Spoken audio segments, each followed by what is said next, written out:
কিছুদিন আগে আমাদের হামজা চৌধুরী একটা পেনাল্টি নিলেন পানেনকা শটে। তারপর থেকে আমি একটু গোটাগুটি করতেছিলাম যে পানেনকা জিনিসটা কমে গেল কেন।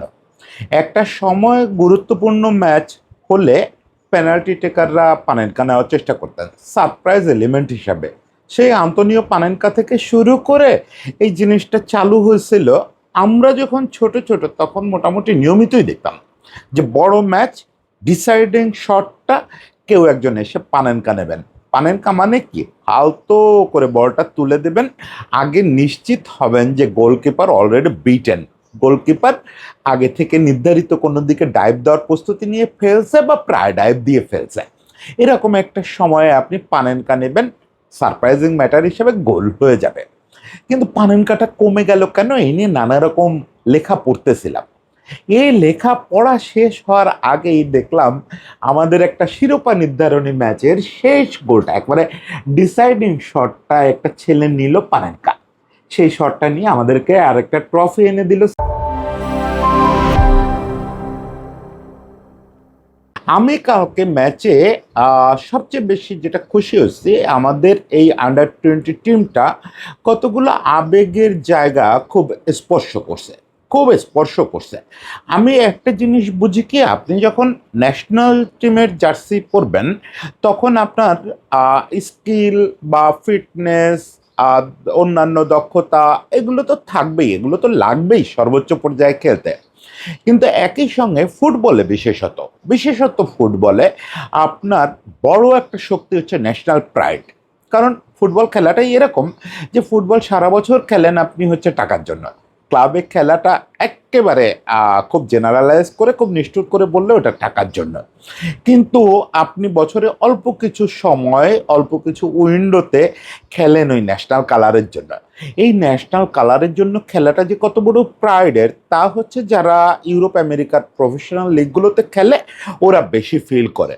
কারণ ওদের ওই প্রাইডটা আসে তো বছরে খুব কমবারের মতো। ওই প্রাইডটা প্রত্যেকে যখন আমরা ফিল করতে পারবো, তখন আমরা ছোটোখাটো ঘাটতিগুলো পার করে আসতে পারবো। এই জিনিসটা আমি দেখলাম আমাদের এই আন্ডার 20 টিমের প্রায় সবার মধ্যে, প্রায় কেন বলি সবার মধ্যেই দারুণ আছে। দেখেন কালকে ওরা একটা ছবি তুলছে, এই ছবিটা দেখেই আমি প্রথম চমকায় গেছি। আমি বুঝতে পারতেছিলাম না যে ছবিটার অর্থ কি। টিমের ছবি, ওই যে খেলা শুরুর আগে টিমের যে ছবি তোলে, একেবারে অফিসিয়াল ফটোটা তোলার ঠিক আগ মুহূর্তে ওরা একটা নিজেরা একটা ছবি নিচ্ছে। ওই ছবিটা বাফুফে হোক যারা হোক, ছবিটা আবার অনলাইনে দিচ্ছে। অফিসিয়াল ছবিতে তো আপনি অন্য কোনো কিছু হাতে রাখতে পারবেন না, কিন্তু অফিসিয়াল ছবি তোলার ঠিক আগ মুহূর্তে একটা ছবি নিচ্ছে ক্যাপ্টেন এবং সঙ্গে আরেকজন। তারা দুজন 5 নম্বর একটা জার্সি হাতে নিয়ে রাখছে অফিসিয়াল ওই পজিশনে। সামনের কয়জন ওই আদা বসা হয়ে পেছনে দাঁড়ানো অফিসিয়াল পজিশনে, কিন্তু ক্যাপ্টেনের হাতে একটা 5 নম্বর জার্সি, ক্যাপ্টেন এবং আরেকজন মিলে ধরে আছে। একটু খোঁজ নিলাম, দেখলাম যে এই টিমে একটা ছেলে আশিক, যে ওদের সঙ্গে লম্বা সময় ধরে খেলতেছিল কিন্তু ইনজুরির জন্য খেলতে পারতেছে না এখন। তার জার্সি নাম্বার ছিল 5।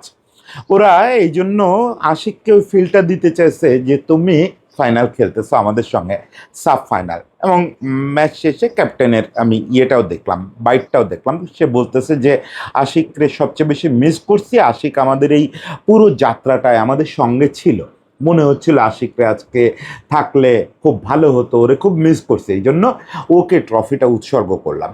এইটা হচ্ছে আবেগ, এটা হচ্ছে প্যাশন।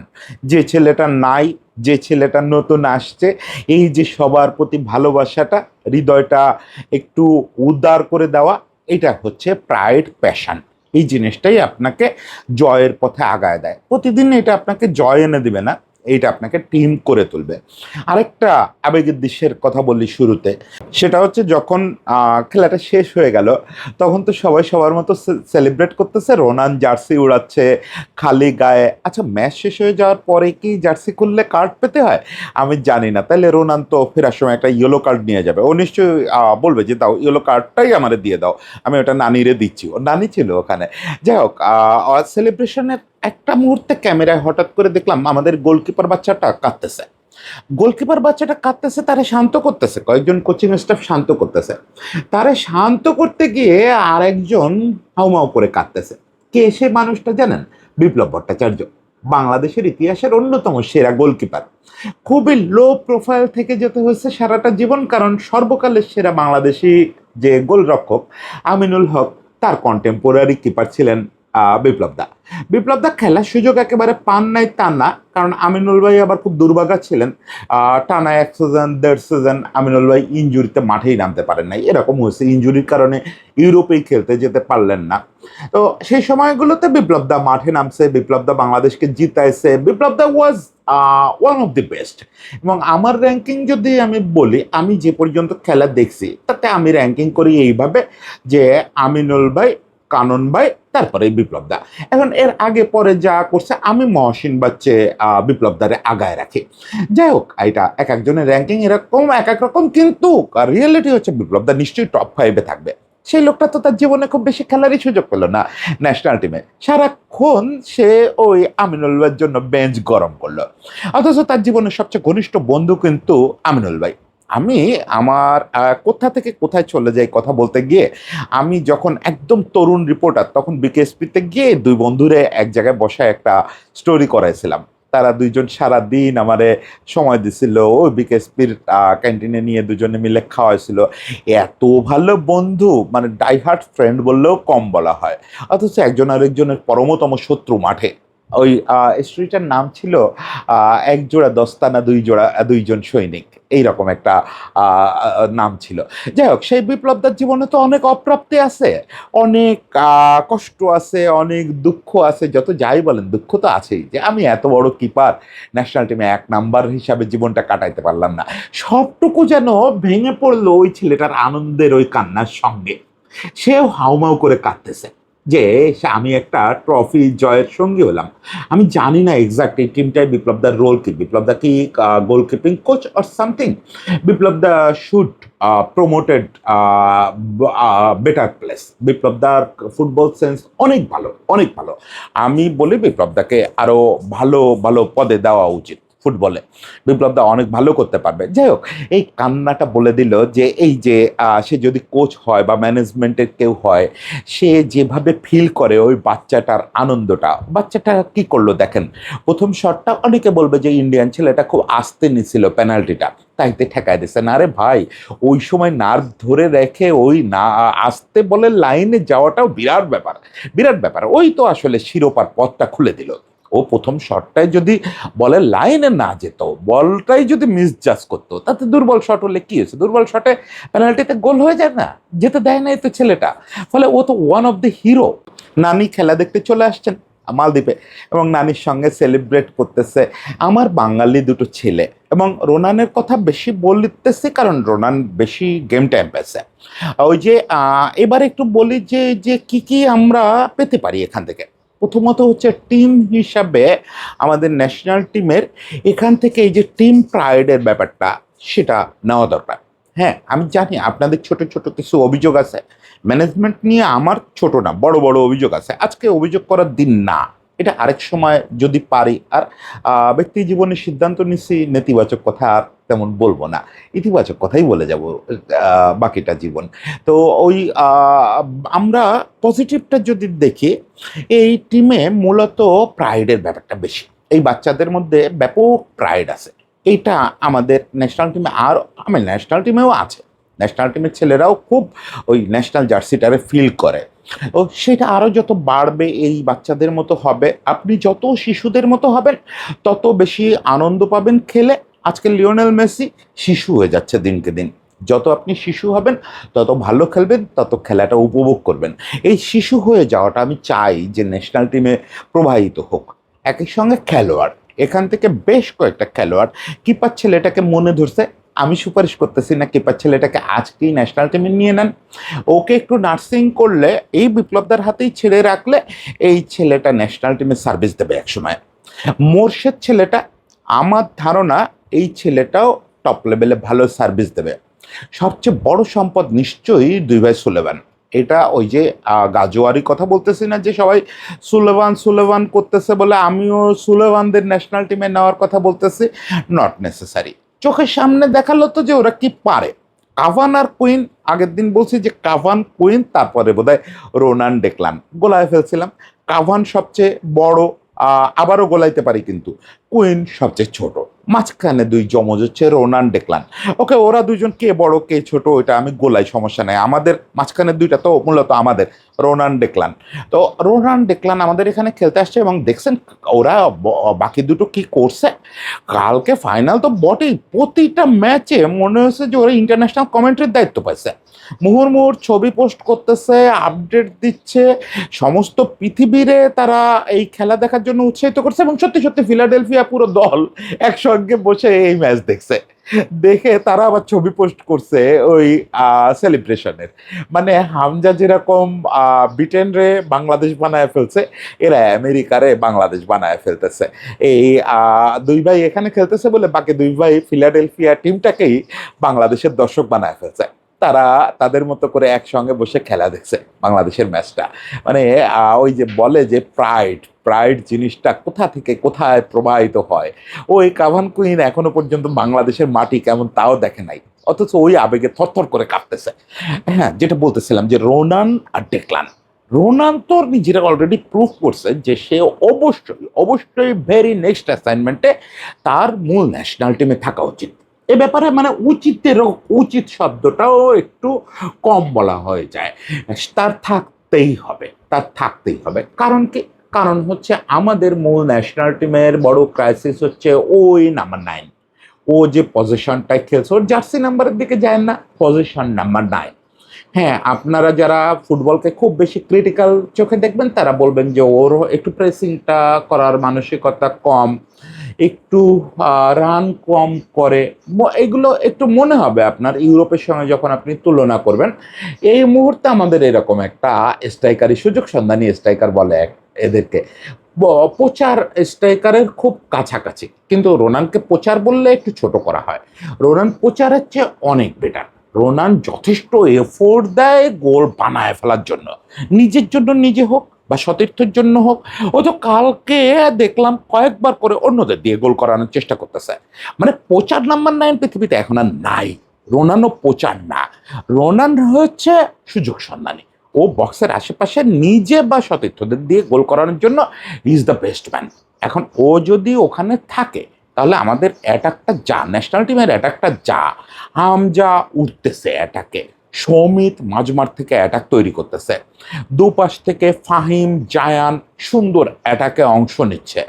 তার সঙ্গে আপনি যখন দেখবেন যে রোনানের মতো একটা সুযোগ সন্ধানী ছেলে বক্সের আশেপাশে বক্সে আসছে, তখন আসলে গোল না এসে পারবে না। ফলে রোনানকে অনতি বিলম্বে, একেবারে বলে না যে ইমিডিয়েট ইফেক্টে ও মালদ্বীপ থেকে যেন সরাসরি আমাদের ন্যাশনাল টিমের ক্যাম্পে যোগ দেয়।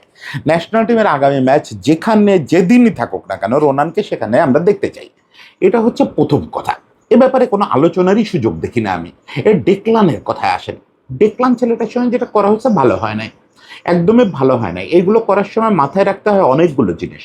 এক তো তাৎক্ষণিক ওদের সার্ভিসটা মিস হয়, আর হচ্ছে রোনান ডেকলান দুটো ছেলেরই যাতে আবার ইউএস ন্যাশনাল টিমে জার্সি পরে ফেলার সুযোগ না থাকে, সেটাও আমাদের নিশ্চিত করতে হবে। তো ভাই, এদের এই যে খেলা, এই খেলা আপনার কি ধারণা শুধু ফিলাডেলফিয়ার ছেলে পেলে দেখতেছে, ইউএস এর অন্য লোকজনরা দেখতেছে না?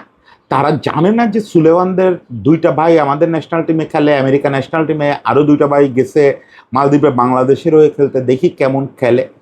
এখন যদি তারা এই খেলা দেখার পরে দেখে যে আমাদের ফিফা রুল পারমিট করে এখনই আবার ওদের আমেরিকা টিমে ডাকে দেওয়ার, একবার ডাকে দিলে একবারই মাত্র সুইচ করতে পারবে, আপনি তো আর ফেরত পাবেন না। অলরেডি একটা হারাইছেন অস্ট্রেলিয়ার হাতে, এইভাবে আর কত? ফলে ডেকলানকে নিয়ে বড় ঝুঁকিটা ছিল সেটা, যে ডেকলানকে ছাড়াই তো আমরা প্রায় চ্যাম্পিয়ন হয়েছি, ফাইনালে সে বড় রোল প্লে করছে, সেটা পরে বলতেছি। প্রথমত হচ্ছে আপনি ডেকলানকে হারানোর একটা ঝুঁকি তৈরি করে ফেলছিলেন, এটা কোনোভাবেই করা ঠিক না। কারণ রোনান ডেকলান একই স্ট্যান্ডার্ডের খেলোয়াড়, এটা সবাই জানতো। আপনি কার জন্য ডেকলানকে সাইড লাইনে বসায় রাখেন? 3 মিনিট বা 8 মিনিটের জন্য সেমিফাইনালে কেন তাকে নামান?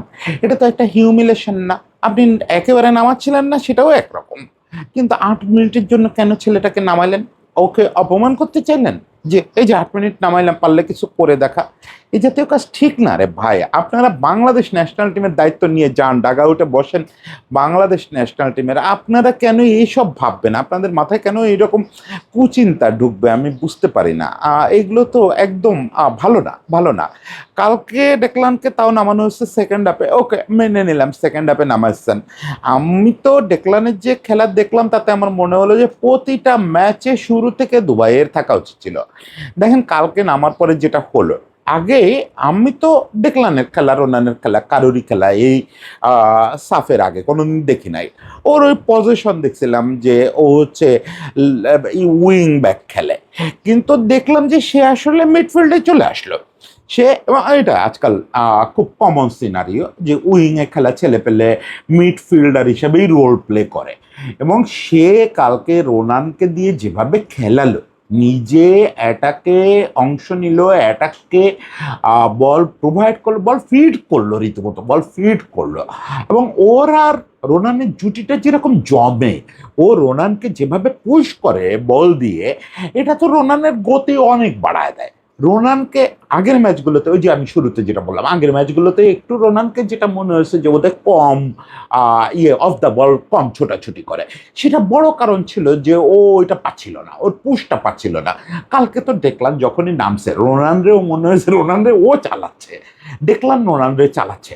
এই যে জিনিসটা, এখন আমি বলতেছি না যে ডেকলানকে এখনই ন্যাশনাল টিমের ফার্স্ট 11-এ নিয়ে নেন, বাট ওরও ন্যাশনাল টিমের স্কোয়াডে থাকতে হবে।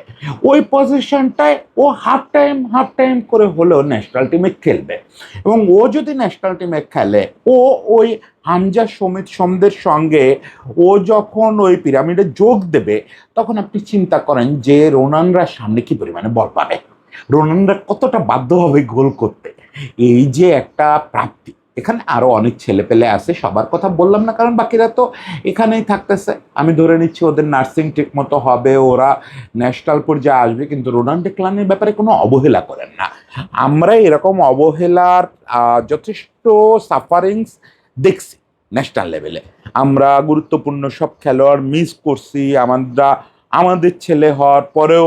রোনান ডেকলান তো থার্ড জেনারেশন, কিন্তু একবার ফার্স্ট জেনারেশন আমাদের ছেলে আমরা মিস করছি। তো এর আগে আপনাদের এইসব অবহেলার কারণে রোনান ডেকলান যেন কোনোভাবে মিস না হয়। রোনান বোধহয় অলরেডি ওই আইনের বাইরে চলে গেল, ওর আর মিস করার সম্ভাবনা নাই। ডেকলানের বোধহয় এখনো ইয়েটা আছে, আমি এক্সাক্ট রুল জেনে বসি নাই, কিন্তু কোনোভাবে যেন কেউ মিস না হয়। দুজনকেই আমরা ন্যাশনাল টিমের নিয়মিত দেখতে চাই। আমরা দেখতে চাই পুরো ফিলাডেলফিয়ায় একটা বাংলাদেশি রাজ কায়েম হয়ে গেছে, ফিলাডেলফিয়ায় বাংলাদেশের পতাকা উঠতে দেখতে চাই। এবং কুইন কাভারে আমরা দেখতে চাই যে ওরা এসে গ্যালারিতে বসে চিৎকার করবে। দুদিন পরে ওরা যেন সিদ্ধান্ত নিয়ে খুব দাঁত কামড়ায় যে এই মেজো দুইটারে পাঠাইলাম, আমরা কেন ন্যাশনাল জার্সিটা, নানির দেওয়া ন্যাশনাল জার্সিটা পরলাম না, এটা নিয়ে ওরা যেন নিজেদের হাত কামড়ায়। সেই দৃশ্যটা অপেক্ষায় থাকলাম। কুইন কাভান আশা করি খুব দ্রুত বাংলাদেশে দুবাইয়ের খেলা দেখতে আসবে। চার ভাইকে একসঙ্গে দেখতে চাইবো এবং পুরো টিমটাকে একসঙ্গে আনন্দ করতে দেখতে চাই। হামজা, সমিত সোম, মুরসালিন, এদের সঙ্গে রোনান ডেকলান, এদেরকেও মাঠে দেখতে চাই। সেই রকম একটা টিম হলে আমার মনে হয় আমাদের আটকানোটা একটু কঠিনই হয়ে যাবে বাকিদের জন্য। সেই দিনটার অপেক্ষায় থাকলাম। সবার জন্য শুভেচ্ছা।